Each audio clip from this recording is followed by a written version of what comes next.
नमस्कार, सभी को दिवाली की हार्दिक शुभकामनाएँ। Happy Diwali to all of you. आज हम अपने वीडियो सीरीज़ में एक अलग विषय ले रहे हैं। इसमें हम एक्सेल फ़ाइल के बारे में जानेंगे, सीखेंगे। कई लोगों को एक्सेल फ़ाइल का काम ऑफ़िस के काम में यूज़ उसका काफ़ी होता है, तो उसके बेसिक बेसिक कॉन्सेप्ट्स को हम डिस्कस करेंगे। तो आज इस सीरीज़ में हम सबसे पहले ये देखेंगे एक सिनेरियो जो हमारे पास आता है। अगर मैं उसको एक एक्सेल शीट खोल लेता हूँ पहले ब्लैंक, तो ये हमारे पास जैसे अभी शीट 1 खुला हुआ है, शीट 2, शीट 3 और हम इस तरह से एक्सेल में कितनी भी शीट्स रख सकते हैं।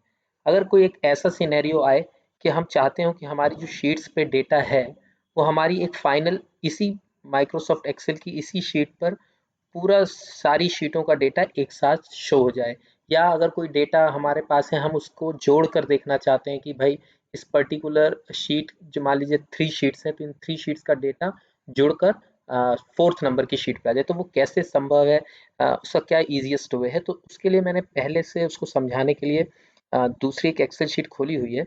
यहाँ पर मैंने अगर आप ध्यान देंगे तो एक दो तरह की, एक हाफ ईयरली नाम से एक शीट बनाई हुई है, एक ईयरली नाम से शीट बनाई हुई है और एक रिजल्ट नाम से शीट बनाई है, राइट।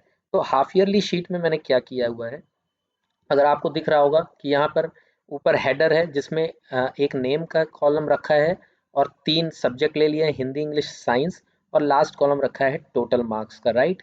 तो इसमें 3 हमने स्टूडेंट्स मान लिए हैं, राहुल, तरुण, संदीप, और उनको कुछ नंबर्स दे दिए कि इन्होंने हाफ ईयरली एग्जाम में इतने नंबर ऑब्टेन किए हैं जिसका टोटल सम अप इतना होता है।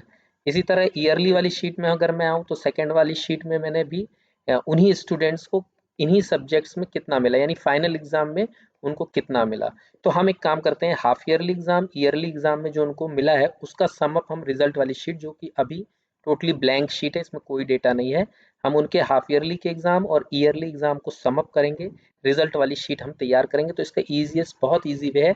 इसको अगर आप बहुत कोई स्मार्ट टेक्निकल पर्सन है तो वो तो वीबीए वगैरह करेंगे, लेकिन हम इसको सिंपलेस्ट वे में कैसे कर सकते हैं, हम कोडिंग वगैरह उसमें ना जाएं, ताकि हम लोग सभी लोग जो है इसको आसानी से कर सकें, उस रिजल्ट को प्राप्त कर सकें। उसका बहुत इजी वे एक ऑप्शन हमारे एक्सेल शीट में अवेलेबल है जिसको हम बोलते हैं कंसोलिडेट। तो वो ऑप्शन हमको कहाँ मिलेगा, जब आप ऊपर के टैब में आते हैं तो यहाँ होम इंसर्ट वाले में एक डेटा टैब है। इस डेटा टैब पे आप जब क्लिक करेंगे तो आपको यहाँ पे कंसोलिडेट मिल जाएगा। तो चलिए इस कंसोलिडेट पे आपको सबसे पहले ये करना है कि आप शीट पे जहाँ रिजल्ट तैयार करना चाहते हैं उसमें किसी भी सेल पे क्लिक कर दीजिए। फिलहाल मैं इसको सबसे कोने वाली शीट पे ही सेल पे क्लिक कर दिया है मैंने, और फिर मैं ये कंसोलिडेट पे आके क्लिक करता हूँ। तो यहाँ हमें एक विंडो जो हमारी ये खुली है, इसके ऑप्शंस एक बार हमको समझना पड़ेगा। सबसे पहला आता है फंक्शन। फंक्शन वाले पे जब आप क्लिक करेंगे, इसमें बहुत सारे ऑप्शन आएंगे, सम, काउंट, एवरेज, मैक्स, मिन, प्रोडक्ट, काउंट, और इस तरह से काफ़ी सारे ऑप्शंस हैं। तो इनको आप चाहें तो, अगर ऑलरेडी आप ये सारे यूज़ करते होंगे एक्सेल में, तो इनका मतलब आपको मालूम होगा।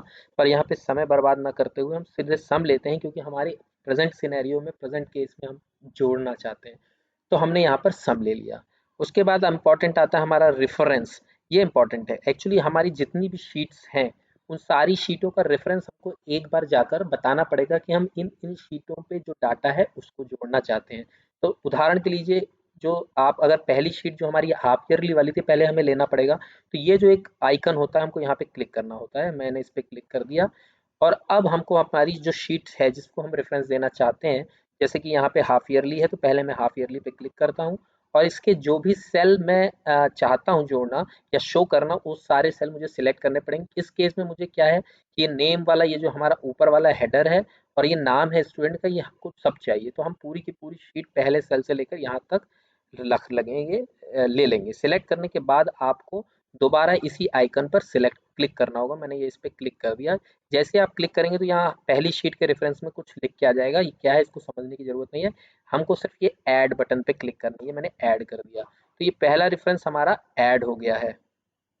अब हम अपनी ईयरली वाली जो शीट है, यानी फाइनल ईयर, जो फाइनल एग्जाम में जो नंबर है उसका भी हमको रेफरेंस लेना होगा। तो हमें कुछ नहीं करना, हमें दोबारा इसी आइकन पे क्लिक करना होगा। तो मैं इस आइकन पे मैंने क्लिक कर दिया है। अब मैं ईयरली वाली शीट हमें लेनी है, तो ईयरली वाली शीट पे क्लिक कर दिया है, और इसमें भी हमारी ये ऑटोमेटिकली, क्योंकि वो फर्स्ट शीट पे सिलेक्टेड था, तो यहाँ पर वो ऑटोमेटिकली सिलेक्टेड आ रहा है। मगर हम चाहें तो दोबारा क्लिक करके भी दोबारा दे सकते हैं, इसमें कोई इशू नहीं है, वो पहले से सिलेक्टेड था। तो फिर हमें दोबारा इस आइकन पे यहाँ पे क्लिक करना होगा, हम इस पे क्लिक कर देते हैं। ये रेफरेंस यहाँ पे ईयरली वाली शीट का भी आ गया। अब हम दोबारा ऐड बटन पे क्लिक करेंगे तो हमारी हाफ ईयरली और ईयरली दोनों यहाँ आ गई। इसी तरह हमारी अगर और भी शीट्स होती, कितनी भी शीट्स होती, उन सबका रेफरेंस हमको वन बाय वन लेना होता। तो मान लेते हैं अभी फिलहाल के केस में हमारे पास 2 ही रेफरेंसेस हैं, हमने ले लिया है। अब हम क्या चाहते हैं कि हमारी जो टॉप रो है, यानी देखिए जो नेम, हिंदी, इंग्लिश, ये जो हमारी है, ये हमारी रिजल्ट वाली शीट में आना चाहिए नेचुरली। और इसी तरह हमारे स्टूडेंट का नाम जो हमारा राहुल तरुण संदीप है वो भी आना चाहिए। तो यानी टॉप रो और लेफ्ट रो दोनों हमारे में डिस्प्ले होना चाहिए रिजल्ट शीट में, इसलिए हमें टॉप रो और लेफ्ट कॉलम इन दोनों पे क्लिक करना होगा। जब आप इस पे क्लिक कर लेंगे तो तीसरा ऑप्शन आता है create links to source data. ये क्या है इसके बारे में आगे हमको समझ में आएगा, यहाँ पे समझना कठिन है। जब हमारा रिजल्ट शीट तैयार हो जाएगी तब हमको इसका इंपॉर्टेंस समझ में आएगा। तो इसको समझने के लिए बाद में हम इसको भी सिलेक्ट कर लेते हैं। ये तीनों ऑप्शन सिलेक्ट हो जाए उसके बाद ये जो हमारा ओके का बटन है इसे हमें क्लिक करना होगा। सो मैं ओके के बटन पे क्लिक कर देता हूँ। तो ये हमारी रिजल्ट शीट देखिए यहाँ पे तैयार हो गई है। इसकी फॉर्मेटिंग आप चाहेंगे तो बाद में कर लेंगे, वो तो बहुत सिंपल है, वो इशू नहीं है। अभी फिलहाल अपन समझ लेते हैं कि रिजल्ट शीट कह क्या रही है। तो सबसे पहले देखिए लेफ्ट कॉलम में हमारे तीनों स्टूडेंट्स के नाम आ गए हैं, राहुल, तरुण, संदीप। ऊपर हमारे सब्जेक्ट के नाम आ गए हैं, हिंदी, इंग्लिश, साइंस और टोटल मार्क्स। तो यहाँ पर पहले मैं थोड़ा सा इसको बड़ा कर देता हूँ ताकि ये हमें कुछ ठीक सा दिखने लगे।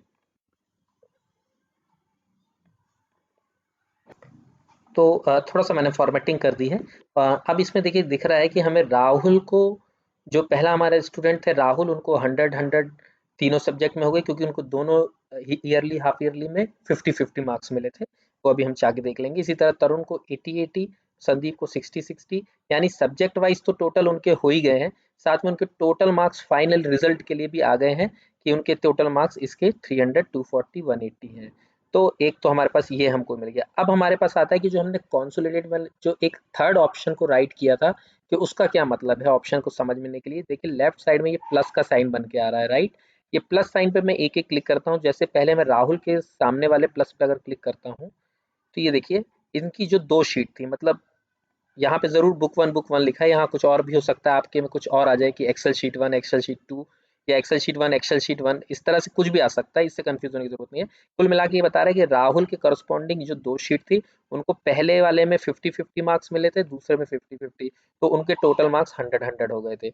इसी तरह मैं तरुण के सामने करूँगा तो उनको 40-40 मिले थे और संदीप को मिले थे 30-30 मार्क्स, तो उनका सम अप 60-60। तो वो जो थर्ड ऑप्शन था वो ये प्लस साइन करके एक ग्रुप जैसा बना दिया और पूरी एक्सेल शीट में आपको क्या-क्या मार्क्स मिले थे इंडिविजुअली वो देख सकते हैं इसी शीट में। और दोबारा वापस अगर मैं इस माइनस साइन को क्लिक कर दूंगा तो ये फिर से हाइड हो जाएगा और फाइनल रिजल्ट आपका तैयार हो गया है।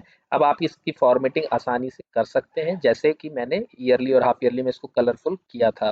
तो ये एक छोटा सा कॉन्सेप्ट था जो ऑफिस वर्क में जो एक्सेल पे काम करते हैं शायद उनको किसी तरह से मदद कर सकेगा। इसी तरह एक्सेल के बहुत छोटे-छोटे कॉन्सेप्ट्स को भी हम आगे कवर करने की कोशिश करेंगे। आपके लिए यूज़फुल है या नहीं है इसके बारे में आप कमेंट्स कर सकते हैं ताकि ऐसे टॉपिक्स को हम लें या ना लें आगे की वीडियोज़ में वो डिसाइड करने में मदद करेगा। तो मुझे आशा है कि ये आपको ठीक लगा होगा। इसी आशा के साथ इस वीडियो को मैं यहीं पे समाप्त करता हूँ। बहुत-बहुत धन्यवाद।